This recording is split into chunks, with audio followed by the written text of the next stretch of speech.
favorite thing to put on here on the salad, but again, use your own imagination. Have fun with the flavors. Beef carpaccio, a lot of people like it to be through and through like it's supposed to be, which I can definitely appreciate. But when I want to kick up the flavor a little bit, I definitely have fun with it.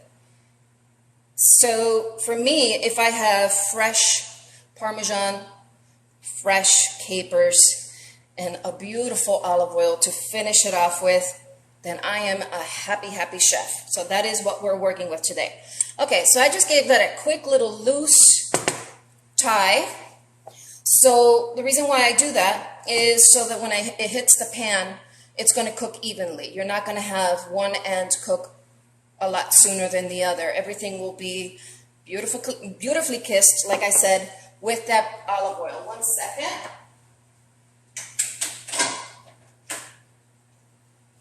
What I want to do right now is get my pan screaming hot. It's because I don't want to cook this to an actual internal temperature. The reason why the beef carpaccio is so beautiful is because that interior steak, that's blue.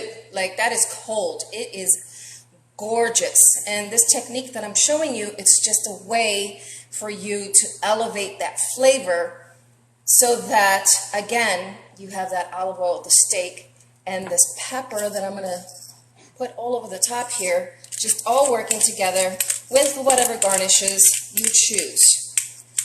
So, like I said, because the arugula pretty much drowned, I was not able to find any, but I have this really beautiful baby kale, so tender.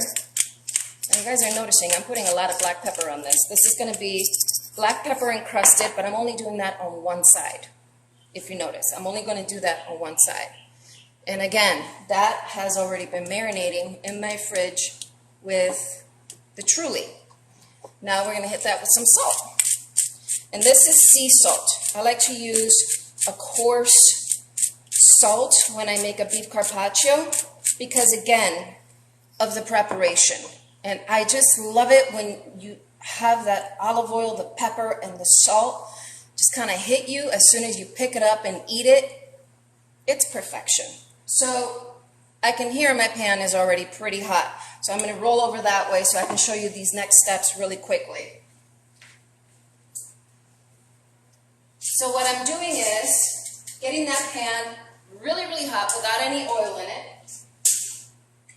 I hope you guys can see me okay.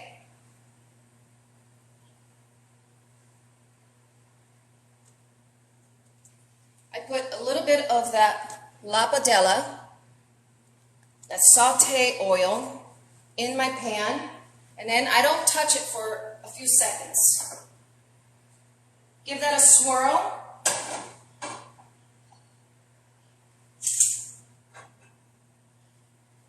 And what I'm looking for here is a little bit of a cloudy look to the oil. That's how I know that it's going to be really hot. This has to be really, really hot, like I said, because we want to keep that interior really nice and rare. So, fingers crossed.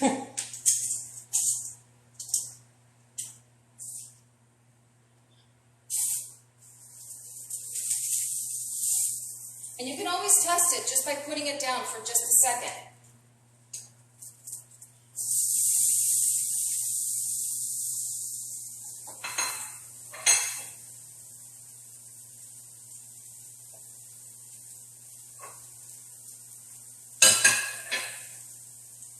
Now, if you notice there, I moved the pan over to the highest part of the flame.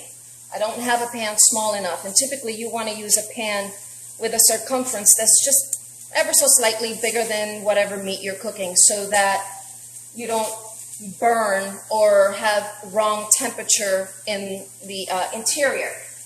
But again, this olive oil takes care of everything. So I don't really have to worry about that part. You notice I'm walking away, but I can tell from the sound what's happening, and also by looking at it. So, and I also feel like I'm so far away from you guys, and I apologize, so I hope you guys can see okay. Okay.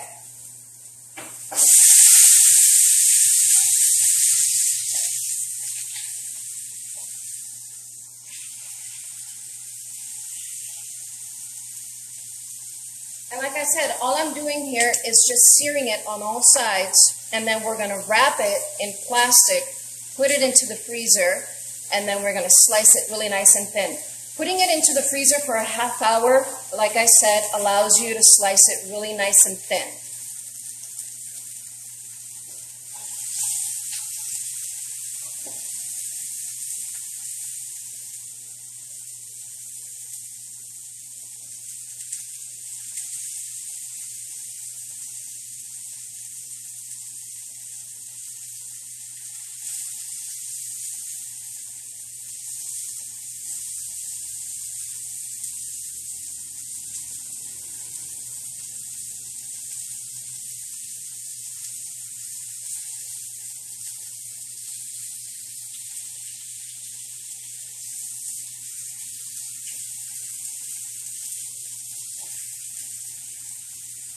And that's pretty much it.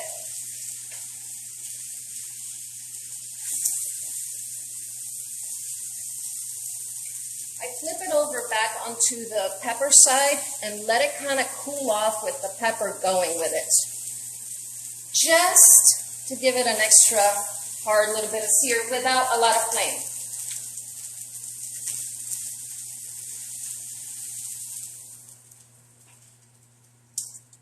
There it is. See that? Do we see that pepper? It's absolutely gorgeous. That's going to give this steak the most unbelievable flavor, not to mention with this olive oil and already having marinated it with the Truly, which is the extra virgin. So I've got two kinds of olive oil working with me here, and it's just going to make for a really beautiful dish. Now I'm going to go on ahead and pull this off to the side really quickly.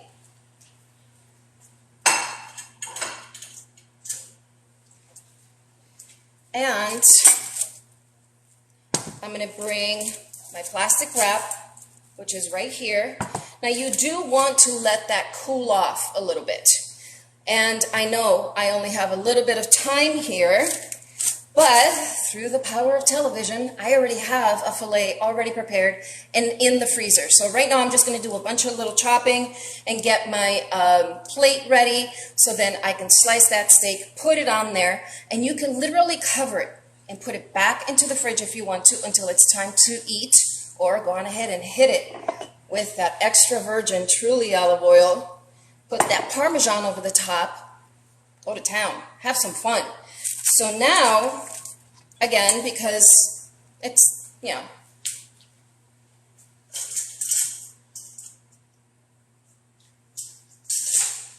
all you want to do is wrap that. Now, like I said, this should definitely be a lot cooler, but it gave it a pretty quick cool down there because it wasn't on the pan for very long. There we go. Now that goes in the freezer.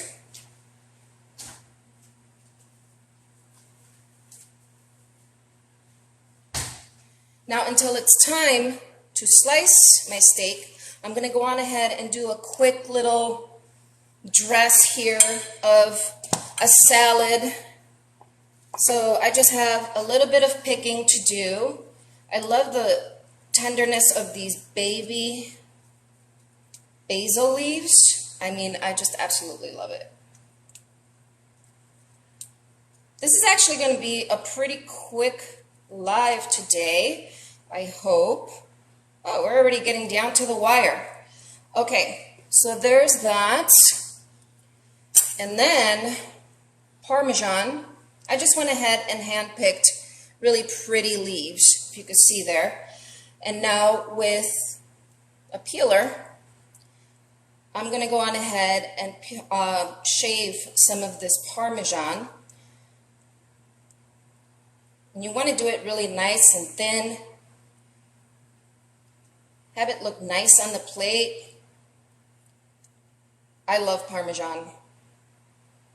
And Parmesan with this olive oil, I'm telling you guys, if you've never used this olive oil, you should really, really look them up. Like I said, the Carpaccio family, they're just people who care. They're sustainable. You know, they care about the land. They wanted to turn how people think about olive oil into something more innovative and show that if you put a little extra care and time and dedication, you know, you can achieve a really, really beautiful, sustainable product. And having been able to go and see for myself firsthand what that looked like, their mill is just, I mean, top notch. I think I had too much coffee. My hands are shaking. It's, I mean, just like the most technical, I don't know tech talk, but, you know, like, it's just high tech, yeah. So the pumps, the mill, everything, when you see the olive oil just kind of come through the pipes, it's, you know, like, it's like a smoky pipe. It's not like a tinted color. You can't see the olive oil exactly what it truly looks like when it's coming through. This is how they actually keep it from being exposed to any heat, any light, etc., etc. I feel like I'm tripping over my words, but I think you guys get what I'm saying.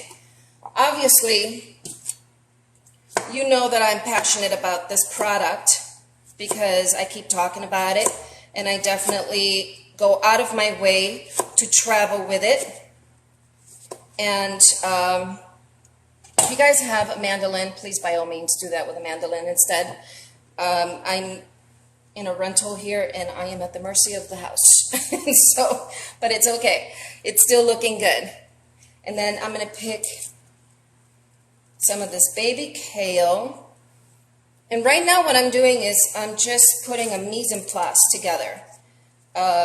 Meaning everything in its place. It's a French term that we chefs love to use. It just means getting everything in its place. So then when it's time to plate, you're not kind of fidgeting about. You see everything, you know where everything is, and it's a lot easier on you. Okay, so I have already here, I have some capers. I have everything in its place. So we have our kale, we have our radishes, we have some beautiful basil, our capers, our shaved parm. Now let's get the steak.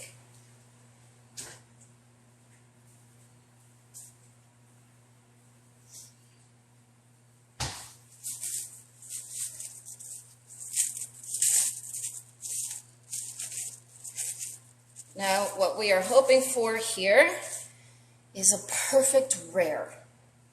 Fingers crossed. Because, yeah, even chefs can make mistakes. But I'm pretty sure I did it correctly. But we shall soon find out. So, again, the reason why we put it into the freezer is so that when you slice it, without a slicer, it's a lot easier for you. It doesn't buckle as much. So let me put that to the side. And I'm going to come straight down the middle here.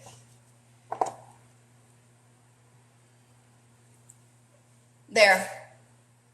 Kind of looks like tuna, doesn't it? It's gorgeous. Again, this is a different technique of this dish. This is not your typical beef carpaccio that you just slice from raw onto a plate. This is completely different. And it does kind of remind me of a seared tuna. And when you serve this, it's not as...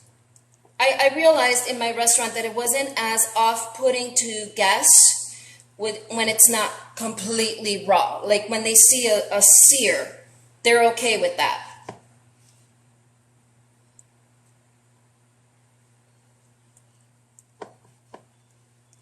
So again, trying to slice it super thin without a slicer is difficult. But we are doing the best we can. And then that's just going to go all around the plate. And I have to plate off to the side because I just made a mess of my cutting board and I don't want to get my plate messy. Oh my gosh, I wish you guys could smell this. It's incredible.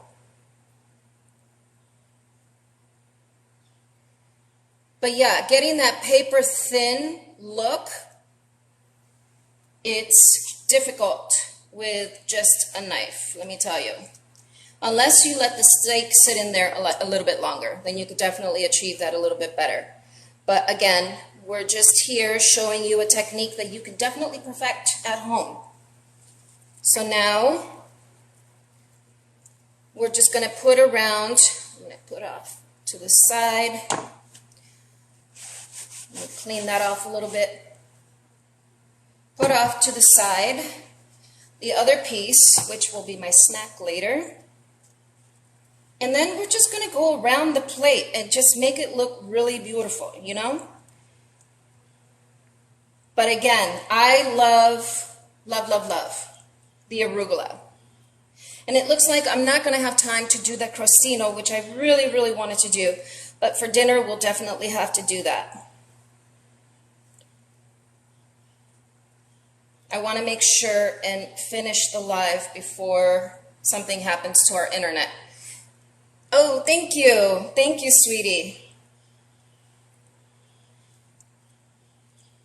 Okay, so we're just getting that parm all around.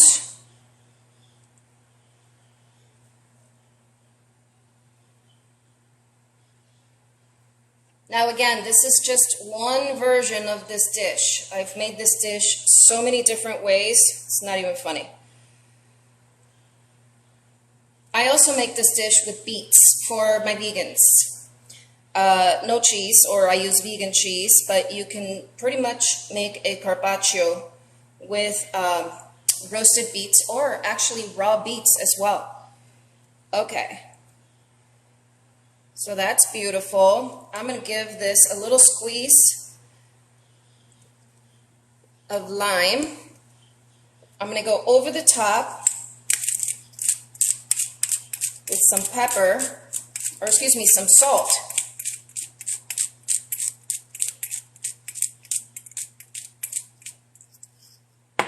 And I almost forgot. We have some beautiful pistachios. Almost forgot. I love pine nuts, but with the kale and the way that this dish is prepared, I really wanted a different flavor. So pistachio is my go-to. You can also use slivered almonds or some walnuts.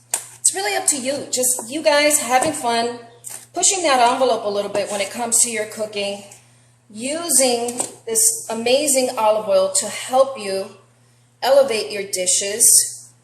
It's just so fun. I honestly, every time I come on here, I'm just a little nervous, but always having a good time. And that,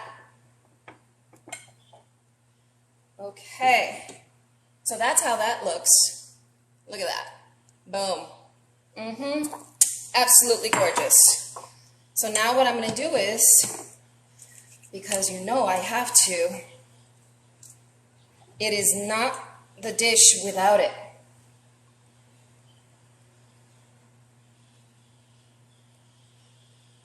There we go.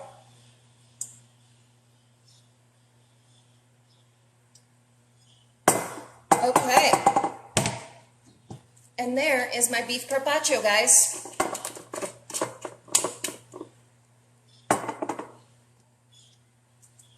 Make sure your plate is clean. And again, you can literally put this back into the fridge and serve it when you're ready. There it is. It's gorgeous. Absolutely gorgeous. I kind of pulled that one out a little bit because I want to taste it. But it's okay, I'll slice another one so I can take a photograph. I'm dying to taste it. I can't help myself. Oh my gosh. I'll grab the stuff from over here. Oh, I almost forgot. Basil. Basil. There we go. That basil is going to add a really beautiful sweetness to it. Like I said, especially when it's farm fresh, Just like this olive oil, look at that. Oh my God.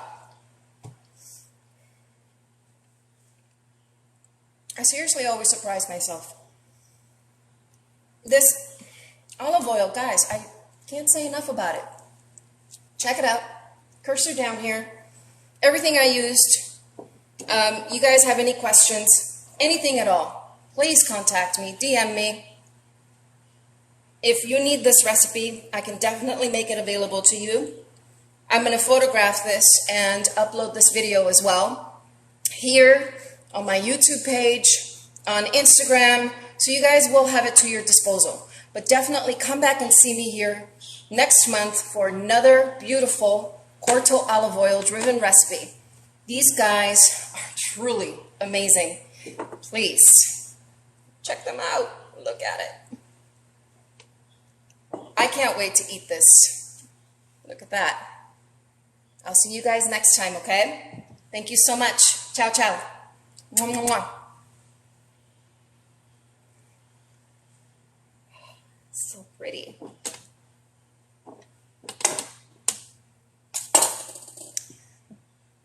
Okay, guys, that's it. That is the whole thing. Thank you so much for joining me. Thank you for the likes. Thank you so much. I love doing this on Amazon while on TikTok so you guys can see the step-by-step of what it is that I do. Oh my gosh, thank you so much for the fireworks. That's so sweet. I don't know if you were here earlier. I mentioned that I am going to be donating any gifts, all the proceeds toward Nina Goslin, our niece who was just diagnosed with cancer. So I'm going to be going live a lot more often just so that I can help raise funds for her treatment. She has, 2.5 years of this. So I'm going to keep talking about it. Yes, because she is amazing. She's 16 years old and she deserves to live out her beautiful future. So thank you so much for joining me today. Thank you for the gift. Thank you. Thank you. Hi, Miss Bree. Hi. Hi, guys. Thank you. Thank you. Oh, my gosh. Little drum set. That is awesome. Thank you, Miss Cooking Darling. Thank you. Oh, you guys are the best. You guys are always my biggest supporters. I just love you. And if you guys need to try this recipe, by all means, do it because it is amazing. That bite like literally blew my head off. Like I was like, no way, this turned out so good. And it's a preparation that a lot of people go, no, that's not how it's supposed to be. And I completely get it because you're seared on all sides. But I love it this way because I'm not a big raw meat eater. So this way, I feel like I'm eating it a little bit more on the prepared side. But anyway, I got to go put this away. This is amazing. Thank you so much. Thank you for the gifts and the support. I love you guys. I love you. I love you. Thank you. Ciao.